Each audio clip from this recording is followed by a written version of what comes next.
Ok, donc bonjour à tous. Je suis un ancien étudiant d'EPITA. Je suis venu aujourd'hui vous faire une petite presse sur un petit débugger que j'ai commencé à construire qui est basé sur l'hyperviseur et qui débug une VM depuis l'extérieur. Alors déjà un petit sondage pour commencer, qui sait ce que c'est que l'introspection de machine virtuelle ici? Ah quand même, d'accord. Bon bah je vais pouvoir apprendre des choses aux autres. On va commencer déjà par expliquer ce que c'est parce que ça se base un petit peu là-dessus. Ensuite, pourquoi est-ce que je voulais faire un debugger? Pourquoi est-ce que c'est intéressant? Et le concept est relativement intéressant. Les challenges qu'il y a à résoudre pour faire ça. Et une démo. Et enfin, pourquoi est-ce que j'ai commencé à faire du Rust? Est-ce qu'il y a des gens qui font du Rust ici? Ouais, c'est bien. C'est bien. Alors, l'introspection de VM. Bon, rapidement, c'est quoi? C'est comprendre le contexte d'exécution d'une VM depuis l'extérieur. C'est-à-dire qu'on va commencer à parler avec l'hyperviseur à la VM, uniquement en requêtant son état hardware, et on va comprendre comment est-ce qu'elle fonctionne, et on va reconstruire son état d'exécution pour des problèmes de sécurité en fait. Alors très simplement, là j'ai un petit schéma qui explique, voilà, on a une application en haut qui va dire, bah, tiens j'ai envie de lister les process, je vais parler à un moteur d'introspection qui va savoir comment le guest se comporte, qui va avoir les symboles et tout, qui va parler à une couche d'en dessous qui va gérer les événements, et ça va parler à la couche de VMI de l'hyperviseur qui va elle requêter la VM en fait. Alors, si on veut regarder un petit peu l'API, pourquoi c'est intéressant? Enfin, on a quoi? On peut lire les vCPU, on peut lire la mémoire, on peut se souscrire à des événements hardware comme la modification de MSR, de control registers ou d'événements mémoire sur une page. Et on a quelques utilities comme l'injection de page fault. Alors à quoi ça sert concrètement? À faire du sandboxing de malware, ça c'est le plus évident. Le debugging c'est aussi très intéressant, faire du tracing et faire de l'analyse forensique. Par exemple on a un cloud entier, on a envie de savoir ce qui s'est passé, ben, on peut taper directement sur l'hyperviseur pour requêter la mémoire par exemple. Donc ça peut être assez intéressant de faire ça sans agent. Alors on en vient maintenant au cas du debugging et pourquoi est-ce que j'ai commencé à faire un debugger? Alors le premier problème qu'on a, c'est que faut comprendre que les debuggers traditionnels, ils ont un effet observateur, c'est-à-dire qu'ils vont vraiment modifier le contexte d'exécution ou l'environnement qui fait qu'ils sont détectables. Et quand on analyse du malware, on n'a pas envie d'avoir ça, en général. Et en fait, les debuggers, leurs API, elles ont été construites il y a assez longtemps et elles n'ont jamais pris en compte le cas du malware. Donc quand les malwares sont venus, les interfaces n'étaient pas adaptées à ça et cacher un debugger maintenant, c'est un peu compliqué. Du coup, il faut regarder ce qu'il y a en dessous, au niveau -1 par exemple. Aussi, on a des features des OS qui sont protégées.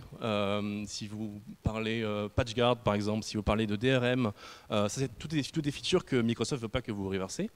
Donc par exemple, si vous activez le mode debug sur votre Windows, vous pourrez pas.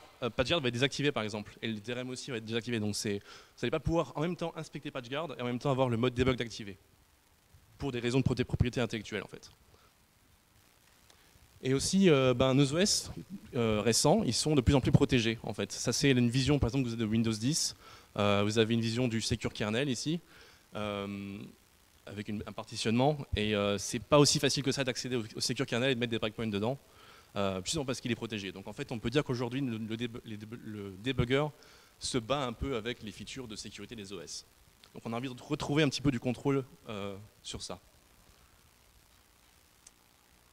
Et aussi, c'est intéressant pour analyser des bouts de séquences. Par exemple, ici, j'ai de l'EFI.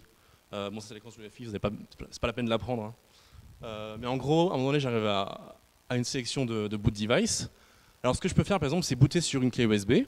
Là, dessus, j'ai mon hyperviseur. Je vais les charger en mémoire.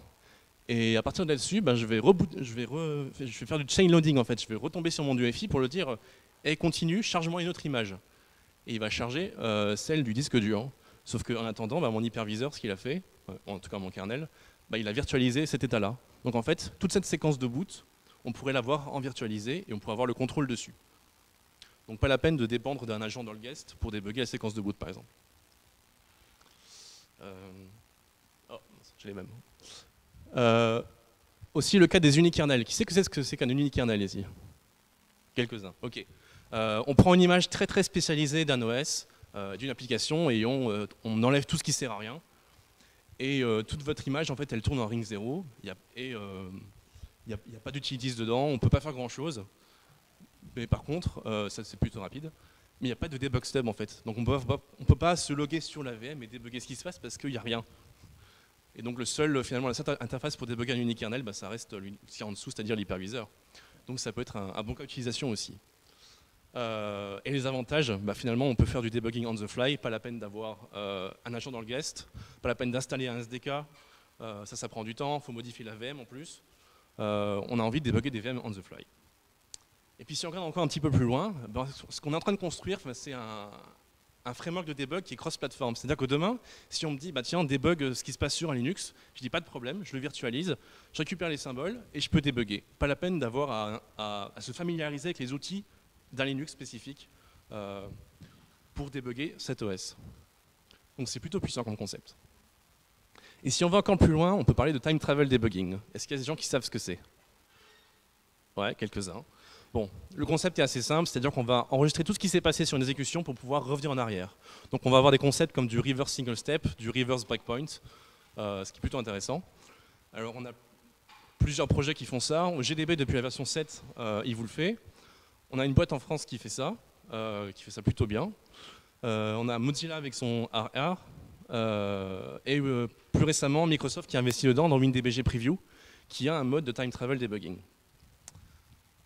Alors comment est-ce qu'on peut implémenter ça? Bon, on a des features dans le processeur qui s'appellent par exemple Intel Processor Trace. On peut lui demander à notre processeur de tracer tout ce qui se passe en fait, pour comprendre quel était le chemin d'exécution du binaire ou du code et reconstruire ce qui s'est passé. Et en se basant sur ces features-là, bah, on pourrait les intégrer dans nos hyperviseurs pour tracer une exécution dans une VM et reconstruire l'état de l'invité et avoir du time travel debugging en fait. Je vais assez vite là-dessus. Je ne vais pas m'étendre sur des sujets aussi compliqués pour le moment. Alors, un petit récap, pourquoi? Alors, analyse de malware avancée, parce qu'on ne truste pas les API de debug de nos OS, parce qu'on veut une indépendance vis-à-vis de cela. Pour tout ce qui est boot séquence et unikernel, parce qu'on ne veut pas toucher nos VM, et parce qu'on va avoir un tool unifié, et aussi pour le time travel debugging. C'est pour toutes ces raisons qu'on a envie d'utiliser l'hyperviseur en tant que la prochaine plateforme de debug en fait. Alors, il y a beaucoup de monde qui a essayé de faire ça, depuis pas mal de temps. J'ai toute la famille ici. Alors, pareil, je peux m'étendre là-dessus. En gros, il y a différentes catégories, différents buts à atteindre. Il y a les debug stubs que vous avez dans vos hyperviseurs de base. Votre KMU du DB-stub, voilà, il est livré avec, mais il ne fait pas grand-chose. Après, vous avez des debuggers, j'ai envie de dire bare metal, c'est-à-dire qu'on va booter directement en bare metal pour faire soit en USB, soit en faisant de l'hyperjacking. Ça, c'est-à-dire qu'on virtualise le host depuis le host. Donc, on a un driver qui va se dire, tiens, qui va virtualiser notre OS dynamiquement, quoi. Et puis on a une autre catégorie qu'on pourrait appeler des virtual machine debugger, où là, soit on est en mode émulé, soit en mode full virtualisé, et on va avoir aussi de debugger par-dessus. Alors moi, ce que je voulais faire, en fait, moi j'étais pas intéressé par tout ce qui est émulation bare metal, je voulais faire de la full virtualisation pour avoir une vitesse un peu correcte.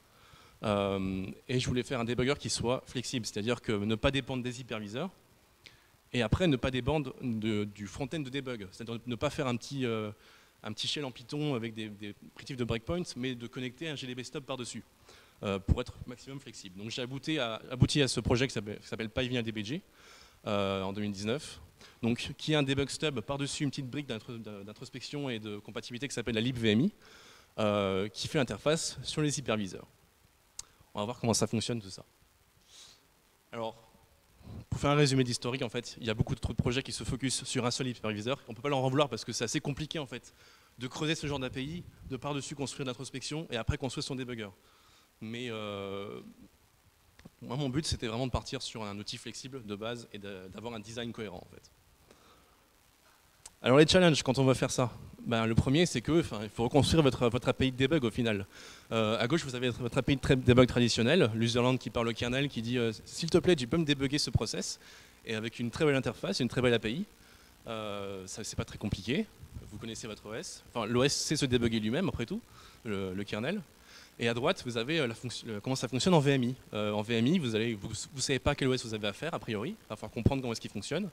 Et il faut lire et interpréter de la mémoire RAW pour reconnaître sur les structures et finalement lire leur état et les débugger. Donc votre interface, c'est lire de la mémoire en fait. Donc c'est un peu plus compliqué. La première chose qu'on a envie de faire, c'est de reconstruire l'état sémantique en fait, de la VM. de comprendre où sont les symboles, les fonctions, les constantes, etc. Alors ça, c'est un autre taf en lui-même, c'est un gros travail. Et finalement, il y a déjà des frameworks qui le font assez bien. Si on pense à Recall, qui analyse un dump mémoire et qui vous dit où sont les process, c'est exactement ce qu'on veut. Et en plus, il nous donne un format JSON. On peut lui dire, voici mon PDB, donne-moi un format JSON à partir de ça, et il va vous donner un profil. Donc en fait, on scanne la mémoire, on retrouve où est le début du kernel, on applique le profil par-dessus, et on a tous les offsets des fonctions et des symboles intéressants pour commencer à introspecter notre VM en fait. Ensuite, après ça, il faut aussi tuner notre debugger en fonction des changements des OS, parce que entre Windows XP et Windows 10, il y a eu plein de changements dans le kernel, les API ne sont pas forcément les mêmes, donc il faut arriver à s'ajuster un petit peu à tous ces petits changements. Mais finalement, les OS internals, ils restent quand même stables, on ne change pas totalement de kernel, les API restent à peu près les mêmes, donc ça reste un bon point. Je vous parlais tout à l'heure de la libVMI, voilà ce qu'elle fait. Elle vous fait une interface d'introspection de VMI sur vos hyperviseurs. Donc elle vous fournit l'introspection et elle supporte les profils recall. Donc on peut lui dire voici mon profil. Dès que tu trouves le kernel, applique le profil par-dessus et traduis-moi les symboles. Elle dispose d'une interface de driver, une pour Xen et KVM à ce moment-là. Elle a aussi des perflanks en développement. Et donc c'est très utile en fait. Donc pour résumer la flexibilité qu'on a envie de se donner, on part d'un hyperviseur avec de la VMI. On rajoute la libVMI pour être indépendant des hyperviseurs. Après on rajoute des profils recall pour avoir une couche sémantique et être indépendant de l'OS en fait, pour ne pas dépendre d'un OS spécifique, mais dépendre de recall qui va lui nous fournir la sémantique. Et par-dessus, on met un petit GDB stub pour se connecter avec son GDB, son IDA, son radar 2, ce que vous voulez. Ça fait un sacré programme. On va faire une petite démo. Alors, ça se lance comme ça, c'est un programme en Python qui prend un port, un nom de VM et accessoirement un process. Si on ne spécifie pas de process, ça se comporte comme votre GDB stub de QEMU, c'est-à-dire qu'il va être la VM en pause, qui va considérer que chaque VCPU est un thread et qui va, vous pouvez écrire n'importe où, mais vous n'avez pas plus d'intelligence que ça en fait. Et vous avez un autre mode où vous spécifiez le process, et donc là on va avoir un peu plus d'intelligence, on va savoir où le process se situe en mémoire, quel est son état, quels sont ses threads, et on va pouvoir mettre des breakpoints. Alors, je sais pas si je peux... Ouais. Bon, je vais faire une démo en live, c'est plus simple.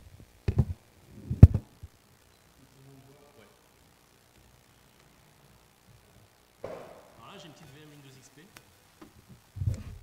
Avec un CMD qui tourne. Je pense que ouais, ok. Avec un CMD qui tourne. Ouais, je veux bien que tu me tiennes le micro, parce que c'est compliqué. Alors, ce qu'on a envie de faire, c'est d'intercepter ce CMD sur l'exécution. Donc là, j'ai mon debugger. Je vais lui dire, intercepte-moi CMD, s'il te plaît. Il va se lancer, il attend, il écoute. Je lance ici sur le host, parce que c'est dans une VM en fait. Je lance sur le host mon radar 2. Paf, il est attaché. Alors il s'est passé plein de choses, il y a eu GDB qui a discuté. Mais là, si on voit, on peut afficher où est-ce qu'il en est. On peut afficher ses threads. Il n'y en a qu'un seul, c'est CMD quand même. Et on peut mettre des breakpoints. Alors, ouais, je mettrai des breakpoints après. Mais donc voilà, donc là la VM elle est en pause, là il ne fait plus rien. Et on peut peut-être single step aussi.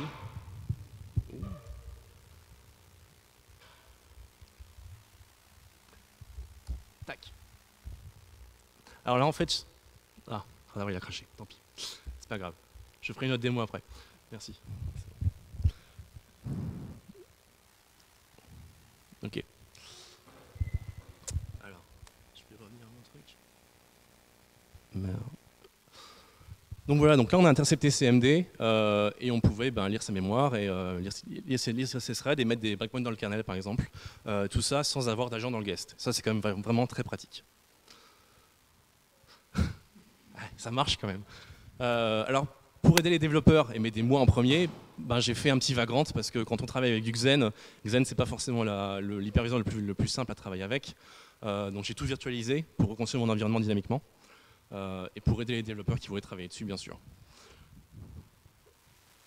Alors après, je me suis attaché à un autre problème qui était comment est-ce qu'on s'attache à l'entry point. Parce que par exemple, l'usage qu'on a envie de faire, c'est débugger un malware. Et pour débugger un malware, il faut quand même s'attacher à un entry point pour savoir comment ce qu'il fait au début. Et ça, c'est pas forcément très évident. Alors pour ça, on regarde Windows Internals, on regarde comment ça fonctionne. Là, c'est le diagramme de comment est-ce qu'un process est créé en fait dans le kernel Windows. Et là, on va se dire où est-ce qu'on pourrait évidemment l'intercepter. Alors, on commence par l'userland toutes les API create process tombent dans la NTDLL. Celle-là fait appel à la fonction, tombe dans le kernel qui fait appel à NT create user process. Cela fait appel à PSP allocate user process qui en fait alloue une structure dans le kernel qui est l'e-process. Après on l'insère dans la liste de tous les process. Après on alloue le premier thread qui va tourner et on l'insère dans la liste des threads. Enfin on l'attache à l'e-process en fait. Et c'était deux fonctions intéressantes, la RTL thread user start et la NT KI thread startup. Et après, une fois que tout ça c'est fait, le thread est mis dans le scheduler, et puis on revient parce qu'on attend juste le scheduler, il schedule ce thread la prochaine fois. Et là on est revenu, on a créé un process en fait. Alors comment est-ce qu'on pourrait intercepter tout ça? À un moment donné, le thread il va démarrer et il commence sa vie dans NT KI thread startup.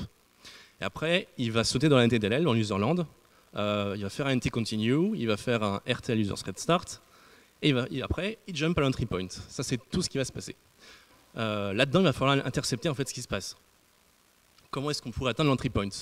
On pourrait break sur KI thread startup, on lit un field et après on remonte jusqu'à l'entry point en fait. On suit un petit peu l'exécution en faisant ça. C'est pas aussi facile que ça parce que finalement il y a des pages qui sont pas forcément mappées, on peut pas forcément injecter des page faults. Donc j'ai dû trouver des techniques autres comme chercher avec des debug registers, mais même ça je ne pouvais pas trapper sur les debug registers, donc je vais afficher ma solution finale. Alors, qu'est-ce que tu fais? Eh ben, ok. Donc la solution que j'ai trouvée actuellement, c'est de lire la start adresse, en fait j'itère pour trouver la page qui me manquait, je trouve son adresse physique, je lis l'entry point, et l'adresse physique d'entry point du coup, et après je peux continuer jusque là-bas. Et du coup ça fonctionne. Et là voilà, j'ai intercepté en fait un process, j'ai intercepté un process qui était donc CMD au moment où il démarrait. Bon là ma VM est un petit peu en rack donc je vais pas faire la démo. À moins que celle-là fonctionne.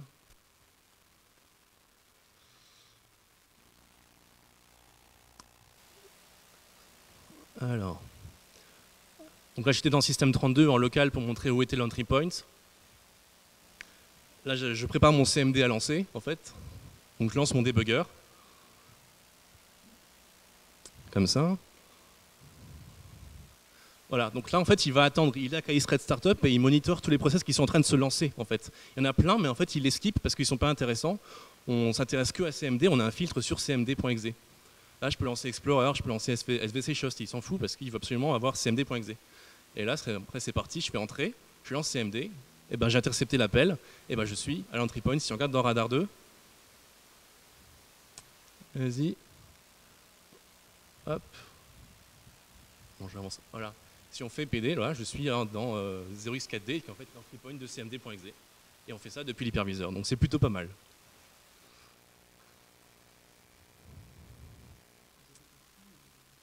Pardon? Ah si. Je suis pas juste, je suis là-dessus. Mais tu as raison. Alors, le support Linux, c'est un peu plus compliqué. Si vous avez des connaissances là-dedans, venez me parler. J'ai regardé un petit peu les internals, c'est pas forcément très bien documenté. Donc faut creuser quoi. Et j'ai trouvé une fonction qui était intéressante dans le kernel, la switch to, qui switch entre deux threads. Le futur, pourquoi Rust maintenant? Alors, là où on voudrait aller en fait, c'est finalement d'être adapté à tous les hyperviseurs et à tous les debugs front-end. Alors ça c'est un truc intéressant, mais ça va prendre. Actuellement, on a KVM qui développe des interfaces de VMI, on a Xen aussi qui le fait, VirtualBox. Et ce qu'il faut, c'est construire les briques entre les deux pour bridger le gap en fait. Alors pour ça, dans la VMI, j'en ai parlé avant. Elle a switché à CMake pour être ouverte à Windows, par exemple, et elle se veut être cross-platform. Le problème qu'on a vu, c'est que elle a été développée depuis le début en C, depuis le début pour du Linux, et c'est assez difficile de la faire passer à du Windows ou du macOS, par exemple, parce qu'il y a plein de dépendances dedans qui sont liées à Linux, qui sont liées à la glib, le GNOME lib. Et on a aussi des contraintes de safety, parce que notre lib elle va parler en fait directement à l'hyperviseur avec des interfaces, avec des privilèges assez élevés. Donc on a envie que ça soit un petit peu à peu près safe. Du coup, on a commencé à regarder avec, c'est pour ça que j'ai commencé à regarder en fait Rust, tout simplement. Mon but là-dedans, c'est de refaire l'interface, la couche basse de la libVMI, et en fait tous les drivers en Rust, parce que Rust il est déjà cross-platform de base, il fournit déjà des hash tables et des trucs, des structures dont on a besoin, et il est safe. C'est un langage qui est relativement safe en termes de mémoire. Donc on a envie de l'utiliser quand on fait des trucs sur l'hyperviseur. Alors on commence par faire des choses simples, on définit un trait, on fait ses fonctions, et j'ai déjà quelque chose de correct parce que rien qu'avec ça, j'arrive à dumper la mémoire d'un domaine sur Xen. Donc, ce qui est un bon début. Après, la suite, c'est gérer les events, etc. Alors le but avec cette lib, en fait, c'est de faire la fondation qui manque, en fait, des libs de base qui manquent pour débloquer tout le potentiel de la VMI. On a vu que la VMI avait vraiment du potentiel, mais il n'est pas encore exploité par tout le monde. Et donc c'est de bridger ce gap en ouvrant l'écosystème à tous les hyperviseurs possibles et en connectant les bibliothèques d'introspection au level sur les hyperviseurs à travers cette lib. Et d'un point de vue plus général, pourquoi débugger depuis l'hyperviseur? C'est intéressant parce qu'on a une interface qui est unifiée pour débugger n'importe quel OS, parce que l'hyperviseur est très puissant et il nous fournit tout le contrôle dont on a besoin et la visibilité dont on a besoin. Et pour les gens qui utilisent des VM, au final, on a envie de leur donner une vision, la même visibilité qu'ils ont sur un simple arbre de process, en fait. Que ce ne soit plus un conteneur abstrait, mais que ce soit complètement transparent, une VM. Et pour tout le monde, au final, on a envie de construire un framework de debug qui devienne une commodité de demain. En fait. Voilà où est-ce qu'on a envie d'aller. Et je suis disponible pour vos questions. Merci à vous.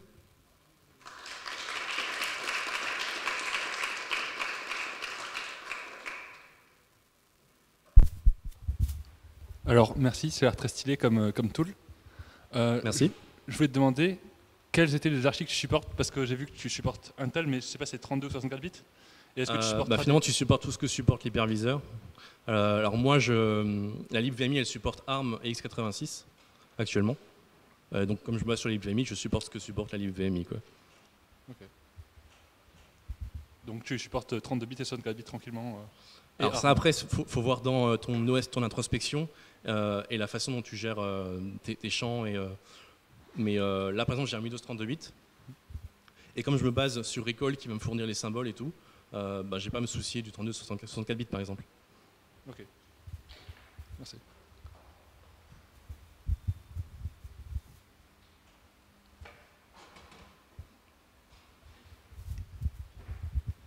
Donc là, actuellement, pour récupérer tout ce qui est symboles, etc., tu te bases exclusivement sur Recall. Ouais. Et du coup, sur Linux, ça se passe mal comment? Linux, il faut regarder le support de Recall pour Linux et améliorer le support de Recall pour Linux. Il en est où, en fait, tu sais Moi, j'ai pas regardé, en fait, actuellement, donc je ne saurais pas te répondre immédiatement.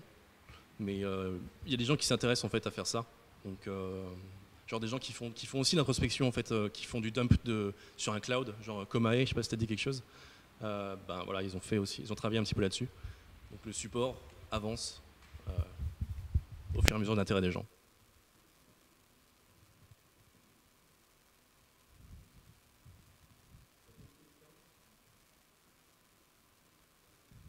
Merci.